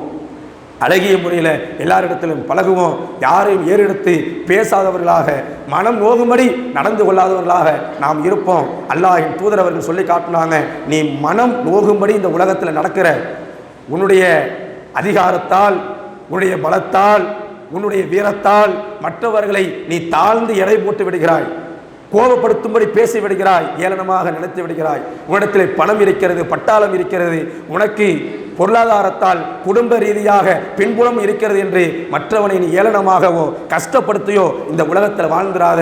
நீ கஷ்டப்படுத்தலாம், நோவினை செய்யலாம், உன்னுடைய அதிகாரத்தால், பலத்தால், வீரத்தால் நீ நோவினை செய்யலாம். அதே நேரத்தில் அவன் அல்லாஹ்விடத்திலே துவா செய்து விட்டால் உனக்கும் அவனுக்கும் எந்த ஒரு திரையும் கிடையாது, அவனுக்கும் அல்லாஹ்வுக்கும் எந்த ஒரு திரையும் கிடையாது. அல்லாஹ் அங்கீகரித்து விட்டான் என்று சொன்னால் நம்மளுடைய நிலை கவலைக்கிடமாக, நரகமாக இருந்துவிடும் என்பதை புரிந்து கொண்டு யாருடைய மனசையும் நோகும்படி பேசிவிடாமல் நாம் அழகிய முறையில் நடந்து கொள்வோம். ரசூல் ஸல்லல்லாஹு அலைஹி வஸல்லம் அவர்களிடத்தில் 10 ஆண்டுகள் பணிவிடை செய்த அனஸ் ரலியல்லாஹு அன்ஹு அவர்கள் சொன்னார்களே, அதே போன்று நம்முடைய நண்பர்கள், குடும்ப வட்டாரங்கள், நம்மோடு பழகக்கூடிய, அன்றாடம் பழகக்கூடிய மனிதர்கள் நம்மை பற்றி அல்லாஹ்விடத்தில் நல்ல முறையில் பிரார்த்தனை செய்யணும். நாம் படுத்து கிடக்கும் பொழுது, கஷ்டத்தில் இருக்கும் பொழுது, சோதனையில் இருக்கும் பொழுது நமக்காக அவர்கள் துவா செய்யணும். இறைவா, அவர் இந்த உலகத்தில் நல்ல முறையில் வாழ்ந்தார், நல்ல தொழுகையாளி, நோன்பாளி, என்னிடத்துல பழகும் பொழுது அன்பாக பழகுவார், சிரித்த முகத்தோடு என்னிடத்துல இருப்பார், ஆனால் அவர் கஷ்டத்தில் இருக்கிறார் என்று அல்லாஹ்விடத்தில் ஒவ்வொருவரும் நமக்காக பிரார்த்தனை செய்ய வேண்டும் என்று சொன்னால் நாம் நல்ல முறையில் நடந்துக்குவோம். அல்லாஹ்வின் தூதர் அவர்கள் சொன்னாங்க, ஒரு நபர் உனக்காக அல்லாஹ்விடத்தில் துவா செய்தார் என்று சொன்னால் அல்லாஹ்வின் தூதர் அவர்கள் சொன்னாங்க, அதை இறைவன் ஏற்றுக்கொள்வான், உனக்கும் அதே போன்று தருவான் என்று நபி அவர்கள் சொல்லி காட்டினாங்கல்ல. இதையெல்லாம் புரிந்து கொண்டு மற்றவரிடத்தில் அன்பாக நேசமாக பழகுவோம். யாருடைய உள்ளத்தை நோகும்படி நடந்து கொள்ள வேண்டாம். அப்படி ஒரு சூழ்நிலை அமைகிறது, நோகும்படி பேசிவிட்டோம், உடனே மன்னிப்பு கேட்போம். மன்னிப்பு கேட்பதனால எந்த ஒரு பின்னடைவும் நமக்கு கிடைக்க போறதில்லை, சொர்க்கம்தான் என்பதை புரிந்து வாழக்கூடியவர்களாக, சலாத்தை அதிகமாக பரப்பக்கூடியவர்களாக உள்ள ரப்புல் ஆலமீன் நம் அனைவரையும் ஆக்கி அல்புருவானாக. அஸ்ஸலாமு அலைக்கும் வரஹ்மத்துல்லாஹி வபரகாத்துஹு.